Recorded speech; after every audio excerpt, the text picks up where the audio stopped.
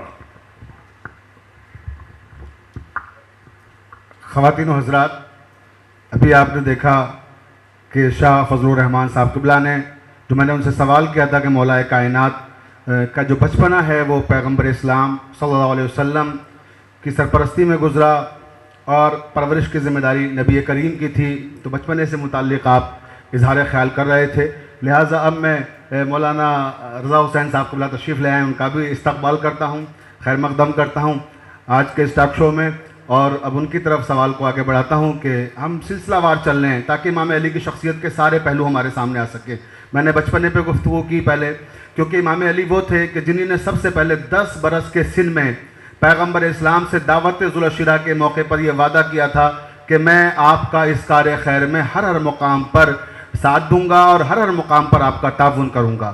تو امام علی نے بچپنے سے نبی کریم کا ساتھ دیا اور ہر موقع پر ان کے ساتھ رہے، اور تمام تاریخ اسلام کی جتنے بھی حسین ترین واقعات ہیں اور جتنی بھی اذیت ناک منزلیں ہیں ان سب سے نبی کریم کے ساتھ ویسے ہی گزرے جیسے نبی کریم گزرے ان مقامات سے. تو اب آئیے جوانی کی طرف چلتے ہیں، تھوڑا سا عہد جوانی کی طرف. جب امام علی 25 برس کے ہوئے تو تاریخ اسلام میں جنگوں کا آغاز ہو گیا تھا. پہلی جنگ سن 2 ہجری میں ہوئی، جنگ بدر، پھر اس کے بعد جنگ احد، پھر جنگ خیبر، جنگ خندق، ایک پورا سلسلہ ہے جنگوں کا. تو عہد شباب میں کہا جاتا ہے کہ امام علی کے بغیر کوئی بھی اسلام کی جنگ ایسی نہیں ہے جو فتح ہوئی ہو. ہر جنگ کے فاتح کا نام علی ابن ابی طالب علیہ السلام ہے. تو عہد شباب میں جنگ کے جو اصول تھے امام علی نے ترتیب دیے تھے، ان میں کہا جاتا ہے ایک بہترین اصول امام علی نے یہ بنایا تھا کہ میدان جنگ میں کوئی بھی اگر ہمارے مقابلے پر آیا ہے اور اگر وہ جنگ کرنا نہیں چاہتا تو ہم اس سے جنگ نہیں کریں گے. پہلے اسے موقع دیں گے کہ تم اسلام قبول کر لو. اگر وہ اسلام قبول نہیں کرتا تو اپنی جان کا تحفظ چاہتا ہے تو واپس چلا جائے. امام علی اس سے کہتے تھے کہ تم واپس جا سکتے ہو، میری کوئی تم سے دشمنی نہیں ہے، میں تمہیں قتل کرنے کے لیے نہیں آیا ہوں. اس کے بعد اگر وہ واپس نہیں جانا چاہتا تھا، جنگ کرنا چاہتا تھا، تب آپ جنگ کرتے تھے. اور جب وہ میدان جنگ چھوڑ کر پشت دکھا کر بھاگتا تھا تو امام علی نے ایک اصول بنایا تھا کہ بھاگتے ہوئے کا ہم کبھی بھی پیچھا نہیں کریں گے، اس لیے کہ جو بھاگ رہا ہے وہ زندگی کی بھیک مانگ رہا ہے، اور اسلام زندگیاں دینے کے لیے آیا ہے، زندگی لینے کے لیے نہیں آیا ہے. تو امام علی نے اس طرح کے اصول اور ضابطے بنائے تھے. تو آئیے انہی اصول اور ضابطوں پہ گفتگو کرتے ہیں. مولانا رضا حسین صاحب قبلہ تک پہنچتے ہیں اور درخواست کریں گے کہ آپ میدان جنگ میں امام علی کے جو اصول تھے ان پر روشنی ڈالیں. اور اسی کے ساتھ ہم ایک عظیم ترین شخصیت ہمارے شہر کی سوامی سارنگ صاحب جی تشریف لے آئے ہیں، ہم آپ کا بھی خیر مقدم کرتے ہیں. قبلہ رضا حسین صاحب ڈائس پر تشریف فرما، علماء کرام، معززین و سامعین، السلام علیکم. سوال جو کیا گیا کہ مولا علی کی جنگیں اور مولا علی کی فضیلتیں، سب سے پہلے میں آپ سب کو اپنا سلام خاص عرض کرتا ہوں، السلام علیکم ورحمۃ اللہ.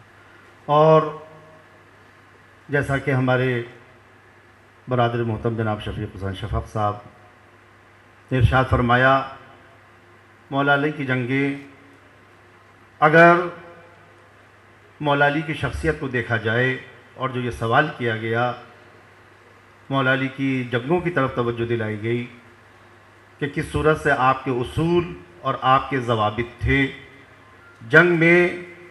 تو اگر ہم آپ کی حیات کو دیکھتے ہیں اور آپ کی زندگی کو دیکھتے ہیں تو ہم تو یہی پر کہیں گے جو فارسی شاعر نے کہا، اور وہ شاعر کہتا ہے کسی نہ میسر شد این سعادت بکعب ولادت بے مسجد شہادت.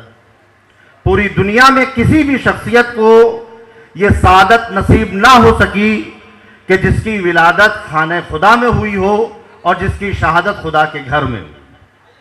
اگر فضیلتوں کو دیکھنے کے بعد جنگوں کی طرف ہم توجہ کرتے ہیں تو جتنی بھی جنگیں ہیں مولا کائنات کی، آپ کے زمانہ رسالت میں جو آپ نے لڑی، سرور کائنات کی اجازت سے جتنی بھی دفاعی جنگیں لڑی اور اپنے بعد بھی جتنی دفاعی جنگیں لڑی، اگر کوئی بھی مولا کائنات کی جنگوں کو دیکھنا چاہتا ہے تو میں تو یہی کہتا ہوں، اگر کسی کو دیکھنا چاہتا ہے، کسی کو پہچاننا چاہتا ہے تو اس کے اگر عمل کو دیکھنا چاہتا ہے، اس کے طرز عمل کو دیکھنا چاہتا ہے، اس کے طریقہ کار کو دیکھنا چاہتا ہے تو سب سے پہلے اس کے عمل کو دیکھنے کے لیے اس کے خطبات کو دیکھے، اور خطبات کو دیکھنے کے بعد اس کی طرز زندگی کو دیکھنا چاہتا ہے تو سید رضی نے آپ کے تمام جنگوں کی طرف اور آپ کے تمام کردار کو تھوڑے سے کہا جائے کوزے میں سمیٹنے کی کوشش کی ہے. جو تھوڑا سا کوزہ سمیٹا گیا ہے وہ نہج البلاغہ بن گیا ہے.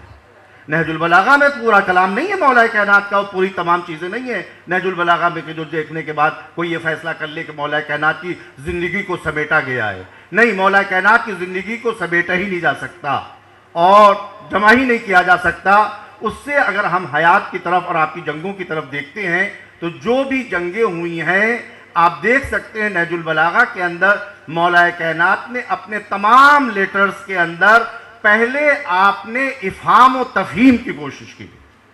جتنے بھی لیٹر دیکھیں گے، میں یہاں پر نام نہیں لینا چاہتا چونکہ ہم یہاں کے اوپر آئے ہیں آپ کے یوم ولادت سے متعلق. ہم جنگوں کا اگر یہاں کے اوپر پوری طریقے سے اس کے اسباب کیا تھے، اس کے علل کیا تھے، ان سب پر روشنی ڈالیں گے تو یہاں کا ماحول بدل جائے گا. ہم ماحول کو بدلنے کے لیے نہیں آئے یہاں پر بیٹھے ہیں، بلکہ مولا کائنات کی شخصیت وہ ہے، علی بن ابی طالب کی شخصیت وہ ہے کہ جو ماحول کو بدل دیتی ہے، انسان کو بدل دیتی ہے، کردار کو بدل دیتی ہے. اس صورت سے آپ نے اپنی زندگی کو پیش کیا. تمام جنگوں کو جو دیکھیں گے تمام میں آپ کی یہ کوشش رہی ہے کہ کسی بھی صورت سے ان کو حق کی دعوت دی جائے، کسی بھی صورت سے ان کو سمجھایا جائے، کسی بھی صورت سے ان کو رسالت کی طرف لایا جائے، اور کسی بھی طرح سے ان کو پروردگار عالم کے حکم، پروردگار جو اس نے خلق کیا ہے اس کی طرف ان کو رغبت دلائی جائے اور ان کو بتایا جائے کہ دیکھو ہم تم سے جنگ کرنے کے لیے نہیں آئے ہیں بلکہ تم کو یہ بتانے کے لیے آئے ہیں کہ دیکھو حق میرے ساتھ ہے اور حق ہمارے ساتھ ہے اور حق کے ساتھ ہے. اسی لیے سرور کائنات نے ارشاد فرمایا تھا علی حق کے ساتھ ہیں اور حق علی کے ساتھ ہے. اور اسی لیے سرور کائنات نے ارشاد فرمایا تھا بارلا حق کو ادھر ادھر موڑتے جانا جدھر علی ابن ابی طالب موڑتے جائیں. یہ نہیں ارشاد فرمایا کہ حق کو علی حق ادھر ادھر موڑتا جائے علی کو موڑتے جانا، بلکہ یہ ارشاد فرمایا تھا جدھر جدھر علی موڑتے جائیں حق کو موڑتے جانا پروردگار عالم. یہ دعا کی تھی. اس سے آپ اندازہ لگا سکتے ہیں کہ کس صورت سے مولا کائنات نے ہر جنگ کے اندر، چاہے وہ جنگ صفین ہو، چاہے جنگ جمل ہو، چاہے جنگ نہروان ہو، آپ سب میں اس سے اندازہ لگا سکتے ہیں. تمام جنگوں کو دیکھیں اور جنگوں کو دیکھنے کے بعد اندازہ کریں کہ کس صورت سے مولا کائنات نے سب کو موقع دیا، اور ایک بار نہیں، دو بار نہیں، 3 بار موقع دینے کے بعد آپ نے سمجھانے کی کوشش کی، اور سمجھانے کے بعد آپ نے ہمیشہ شریعت کا اور اسلام کا لحاظ رکھا، اور کہیں سے بھی جنگ کرنے میں اپنی طرف سے زیادتی کو کہیں سے بھی آپ نے قبول نہ فرمایا، بلکہ جب سپاہیوں کو بھیجتے تھے تو بھیجنے کے بعد کہتے تھے کہ پہلے تمہیں یہ انجام دینا ہے، پہلے یہ خطبہ دینا ہے، پہلے تمہیں یہاں تک ان کو قائل کرنا ہے، اور قائل کرنے کے بعد دیکھو کس صورت سے جانوروں کے اوپر وار نہیں کرنا ہے، کس صورت سے تم کو درختوں کو نہیں کاٹنا ہے، کس صورت سے علی ابن ابی طالب، جنگوں کی بات تو دور کی بات ہے، علی ابن ابی طالب تو یہ بھی نہیں پسند کرتے تھے کہ کسی بھی چوٹی کے منہ کے اندر اگر ایک دانہ ہے اور اس کا چھلکا ہے، وہ چوٹی بھی لے کر جا رہی ہے تو اس سے اگر اس دانے کو اور اس چھلکے کو چھین لیا جائے تو علی بن ابی طالب جب اس کو زیادتی سمجھتے تھے، ظلم سمجھتے تھے، تو جنگ کے اندر کسی کے اوپر بیجا حملے کو کیسے سمجھ لیں. علی بن ابی طالب نے ہمیشہ جنگ کو دفاعی طور کے اوپر لڑا، اور ہمیشہ ارشاد کے لیے لڑا، اور ہمیشہ یہ بتایا کہ ہم یہاں پر جنگ کرنے کے لیے نہیں آئے ہیں بلکہ تم کو بتانے آئے ہیں کہ دیکھو اقدار اسلامی کیا ہیں، دیکھو قرآن کیا کہہ رہا ہے، سرور کائنات کیا کہہ رہے ہیں، دیکھو حق کی طرف آ جاؤ، اور جب تم حق کی طرف آ جاؤ گے حق کو پہچاننے کی کوشش کرو۔ علی بن ابی طالب کی نگاہ میں ہمیشہ یہ رہتا تھا شاید ممکن ہے کہ یہ سامنے والا شاید ابھی حق کو نہیں پہچان پایا ہے، شاید اس پر پردے ڈلے ہوئے ہیں، شاید ابھی یہ معرفت کی ان منزلوں پر نہیں ہے، اس لیے مولا کائنات نے جتنی بھی جنگیں لڑی اور لڑنے کے بعد آپ نے ہر جنگ کے اندر شریعت کا پورا پاس لحاظ کیا، ہر جنگ کے اندر آپ نے اخلاقی اقدار کو وہی بلندی دی، آپ نے ہر جنگ کے اندر یہ بتایا کہ دیکھو یہاں کے اوپر جو جنگیں ہو رہی ہیں وہ یہاں کے اوپر انسان بنانے کے لیے ہو رہی ہیں، حیوان بنانے کے لیے نہیں ہو رہی ہیں۔ علی بن ابی طالب نے تمام جنگوں کے اندر، ہر جنگ کے اندر، جبکہ علی بن ابی طالب پر تمام طرف سے حملے ہو رہے تھے، اور اگر آج پوری دنیا کے اندر آتنکواد کو مٹانا چاہتی ہے، ٹیررزم کو ختم کرنا چاہتی ہے، تو علی بن ابی طالب کے طرز عمل پر چلنا ہوگا۔ اگر علی بن ابی طالب کے طرز عمل پر چلے گی، اور جس صورت سے انہوں نے حکومت کی، جس صورت سے آپ نے مکتوب لکھے نہج البلاغہ میں، اگر اس کو آج بین الاقوامی پیمانے پر دیکھا جائے، جیسے یونائٹڈ نیشن کے اندر پاس ہوا کہ علی بن ابی طالب نے جو لیٹر بھیجا ہے مالک اشتر کے نام، اگر اس پر آج پوری دنیا عمل کر لے تو دنیا سے ظلم بھی مٹ جائے گا، زیادتی بھی مٹ جائے گی، دنیا کے اندر جنگ کا خاتمہ بھی ہو جائے گا، انسانیت نکھر کے آئے گی، اور نکھرنے کے بعد دنیا کو یہ بتائے گی کہ اسلام کا مزاج کیا ہے۔ اسلام کا مزاج حق پسندی ہے، اسلام کا مزاج انسانیت ہے، اسلام کا مزاج محبت ہے، اسلام کا مزاج مودت ہے۔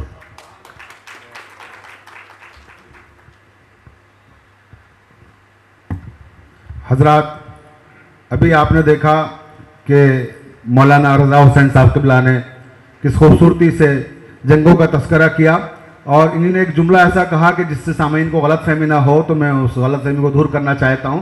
قبلہ نے کہا کہ اگر ہم جنگوں پہ بات کریں گے تو یہاں کا ماحول بدل جائے گا۔ اس کا مطلب یہ نہیں کہ یہاں تلواریں چلنے لگیں گی، اس کا مطلب یہ تھا کہ پھر گفتگو دوسری طرف نکل جائے گی، اور پھر جنگوں ہی پہ گفتگو ہوگی تو پھر باقی پہلو چھوٹ جائیں گے۔ قبلہ یہ کہنا چاہتے تھے۔ دوسری چیز میں عرض کروں کہ جو قبلہ نے کہا آخری بات کہ اگر امام علی کے راستے پہ چلا جائے تو جنگوں کا خاتمہ ہو جائے۔ انہوں نے کبھی جنگ اس لیے نہیں لڑی کہ کسی کو زیر کرنا تھا، کسی کو فتح کرنا تھا، جنگ ہمیشہ ڈیفینس میں آئے۔ جتنی بھی جنگیں آپ دیکھ لیجئے، چاہے بدر ہو، چاہے احد ہو، نبی کریم صلی اللہ علیہ وسلم سے جنگ کرنے کے لیے لشکر آیا، ڈیفینس انہوں نے کیا ہے۔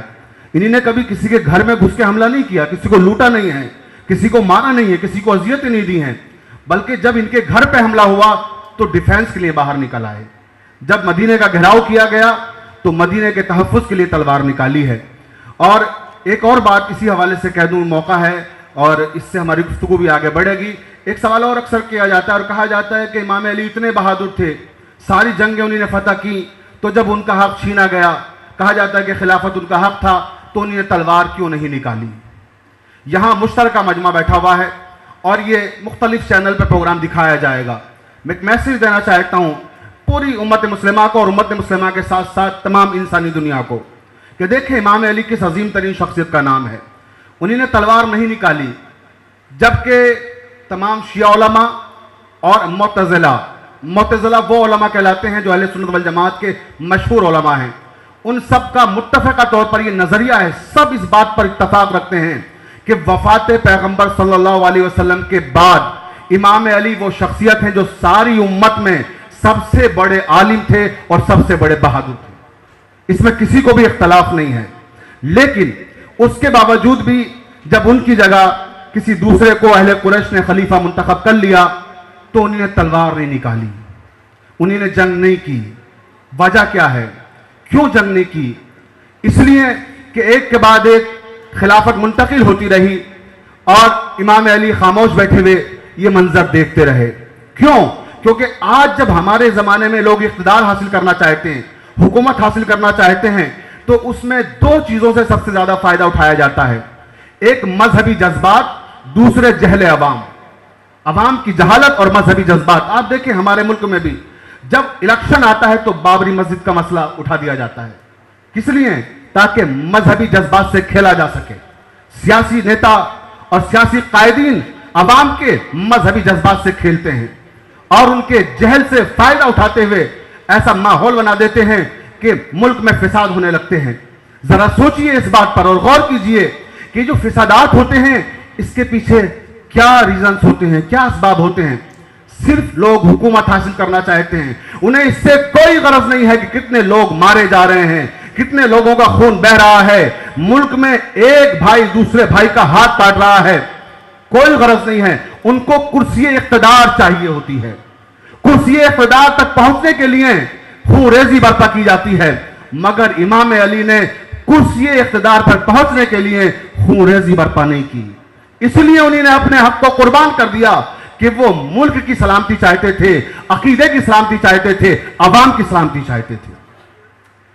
عوام, عقیدے اور ملک کی سلامتی کے لیے امام نے یہ میسج دیا, پیغام دیا کہ ہم بڑی سے بڑی قربانی دے سکتے ہیں. تو اگر آج اس پہ عمل کیا جائے اور قربانی دینے کا جذبہ ہو, اظہار کرنے کا جذبہ ہمارے اندر پیدا ہو جائے, تو ہمارے ملک سے بھی یہ فتنے و فساد کو ختم کیا جا سکتا ہے. یہاں سے بھی اس طرح کے جو اختلافات ہوتے ہیں ان کا خاتمہ کیا جا سکتا ہے. آئیے اب اس سلسلے کو آگے بڑھاتے ہیں. نواب جعفر میر عبداللہ صاحب شہر کی عظیم ترین اور اہم ترین شخصیات میں شامل ہیں. ہم ان کی طرف بڑھتے ہیں اور امام علی نے جو پیغام دیے ہیں, کیونکہ اب ہم جنگوں سے آگے بڑھ کے تعلیمات کی طرف آ رہے ہیں, جو دوسرے مذاہب کے لوگوں کو پیغام دیا امام نے جس سے دوسرے لوگ بھی متاثر ہوتے ہیں, اس طرح کے پیغامات آپ کی نگاہوں میں کیا ہیں, ذرا ہمارے سامعین آڈینس کے سامنے شیئر کریں. بہت بہت شکریہ. سب سے پہلے تو میں سید رفعت صاحب کو, احسن لال صاحب کو مبارکباد دوں گا کہ مولا علی کی جیسی شخصیت پر آپ نے یہ ٹاک شو رکھا ہے کہ ان کی جو فضیلت ہے وہ سب کے سامنے آیا ہو. علی کا مرتبہ, اللہ اکبر, علی کا مرتبہ اللہ اکبر, خدا نے تیغ دی احمد نے دختر. مولا علی نے جہاں تک ان کا علم کا تعلق تھا فرمایا کہ اس سے پہلے کہ میں تمہارے درمیان نہ رہوں, جو کچھ پوچھنا ہو پوچھ لو. یعنی ہر خشک و تر میں جو علم ہوتا ہے وہ سب مولا علی کے شعور میں تھا. سرور نواب صاحب نے اسی سلسلے سے کیا خوب ربائی فرمائی ہے. فرماتے ہیں کہ تحریر سلونی میں جلی لکھا ہے, تحریر سلونی میں جلی لکھا ہے, جاگیر امام ازلی لکھا ہے, قدرت نے لدنی کے قلم سے سرور, ہر علم کے ماتھے پہ علی لکھا ہے. اسی ذیل میں ایک اور ان کی ربائی ہے کہ شاعر تھے مقرر تھے نبی سے پہلے, شاعر تھے مقرر تھے نبی سے پہلے, تھیں اور زبانیں عربی سے پہلے, لگتا ہے مگر نہج بلاغہ پڑھ کر بولا ہی نہیں کوئی علی سے پہلے. جیسا کہ ابھی آپ فرما رہے تھے کہ جب جہاد ہوتا تھا تو وہ اپنے ایمان کی دفاع کے لیے ہوتا تھا, وہ کسی تخت و تاج کے لیے نہیں ہوتا تھا, وہ کسی اقتدار کے لیے نہیں ہوتا تھا. آج کل جو جہاد ہوتا ہے وہ اپنے لیے ہوتا ہے اور وہ ایک غلط فہمی ہے. مولا علی جب جنگ کے لیے تشریف لاتے تھے تو دو قسم کے ان کے وار ہوتے تھے, یا تو ورٹیکل ہوتا تھا یا ہاریزونٹل ہوتا تھا, اور دو حصوں میں جسم منقطع ہو جاتا تھا اور دونوں ہم وزن ہوتے تھے. میر انیس صلی اللہ مقامہ نے ان کی جنگ خیبر میں ایک جنگ کا جو منظر نگاری کی ہے وہ ملاحظہ فرمائیں کہ مرحب جو کہ عرب کا بے بدل پہلوان تھا, وہ مولا علی کی شخصیت اور ان کی ذوالفقار سے اتنا مروب تھا کہ ایک اسلحہ کے بجائے دو اسلحہ باندھ کے آیا ہے. سر پخود ہے, اس پر ایک موٹے پتھر کی سل ہے, جسم پر زرہ ہے. اب وہ فرماتے ہیں, اور اس میں جو ایک ہنسا ہے فگر آف 2, اس میں اردو زبان کی خوبصورتی ملاحظہ ہو کہ نکلا مرحب درے خیبر سے تو پٹکے کے بدل, تھا کمر سے وہ لپیٹے ہوئے زنجیریں دو کمانے، دو سنانے، دو تبر، دو ترکش، ہاتھ میں گرز گراں، ڈاب میں شمشیریں دو، پر مقابل جو ید اللہ کے پہنچا خود سر، جنگ کی یاد رہیں ایک نہ تدبیریں دو، صنعت دست خدا دیکھیے ایک ضربت میں ہو گئیں چہرے ناپاک کی تصویریں دو۔ مولا علی جتنے قابل تھے، جتنے عالم تھے، ویسے ہی شجاع بھی تھے، اور ویسے ہی رحم دل بھی تھے، اور ویسے ہی انصاف پسند بھی تھے۔ انہوں نے غلام خریدے آزاد کرنے کے لیے۔ مولا علی نے ہمیں ایک میسج دی کہ اگر آپ جنگ کے لیے جا رہے ہیں تو یہ سمجھیے کہ یہ آپ کی پہلی جنگ ہے، ابھی آپ کو بہت جنگیں لڑنا ہیں، اور اگر آپ مسلح پر نماز کے لیے تشریف لیے جا رہے ہیں تو یہ سمجھیے کہ یہ آپ کی آخری نماز ہے۔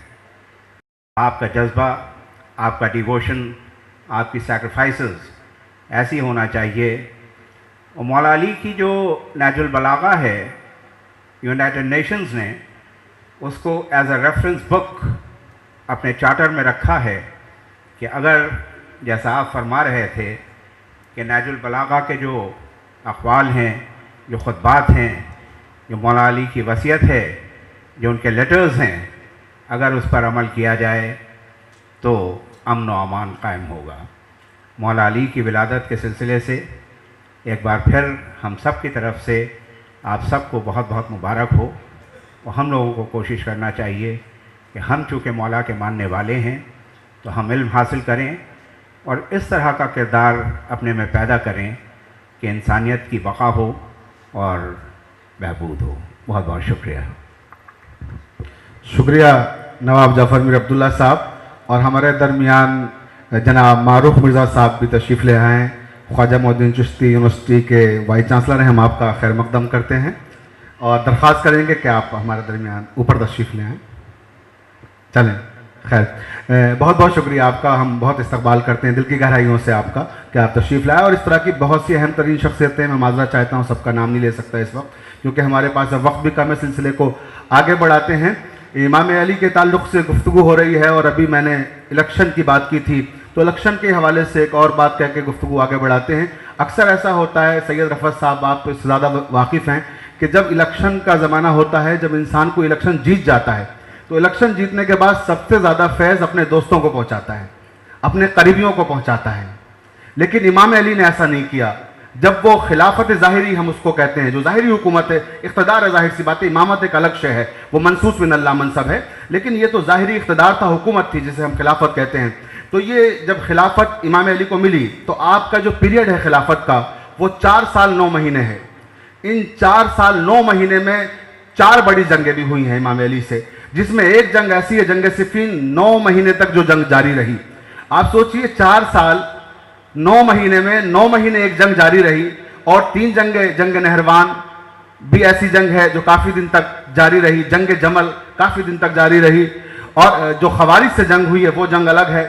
تو اتنی ساری جنگیں بھی اسی زمانے میں امام نے لڑی، اور اسی زمانے میں وہ اہم ترین کارنامے انجام دیے اس دور اقتدار میں کہ جو تاریخ میں آج بہت ہی یادگار بن گئے ہیں، یا کہیں کہ جنہوں نے تاریخ کو عہد زرعی میں تبدیل کر دیا ہے اسلام کی، وہ زمانہ۔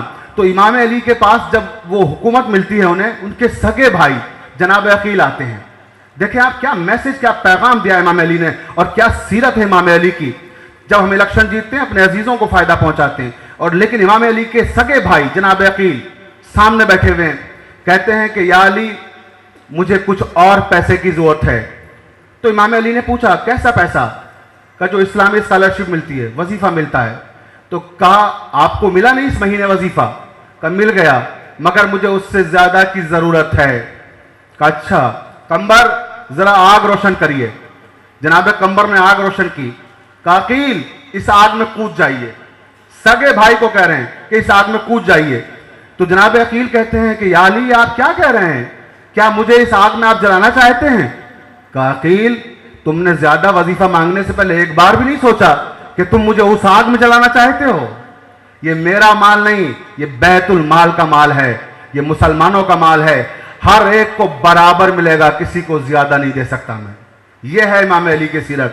تو آئیے اسی سیرت پہ اقتصادیات کے حوالے سے گفتگو کرتے ہیں جناب مسعود رضوی صاحب سے، جنہوں نے اقتصادیات پر، معاشیات پر، ماحولیات پر بہت ورک کیا ہے، کافی کام انہوں نے کیا ہے، اور ان کے آرٹیکل اکثر آتے رہتے ہیں۔ آپ نیٹ پر جب سرچ کریں گے، یوٹیوب پر ان کی تقریریں بھی مل جائیں گی، اور گوگل پہ جا کے دیکھیں تو ان کے آرٹیکل سے بہت سارے انہوں نے کافی کام کیا ہے۔ تو ہم جاننا چاہیں گے اسی حوالے سے آپ سے کہ امام علی کے دور خلافت میں جو اقتصادی مسائل تھے، جو معاشیاتی چیزیں تھیں، آپ اس پر روشنی ڈالیں تاکہ ہمارے سامعین جان سکیں اس کے بارے میں۔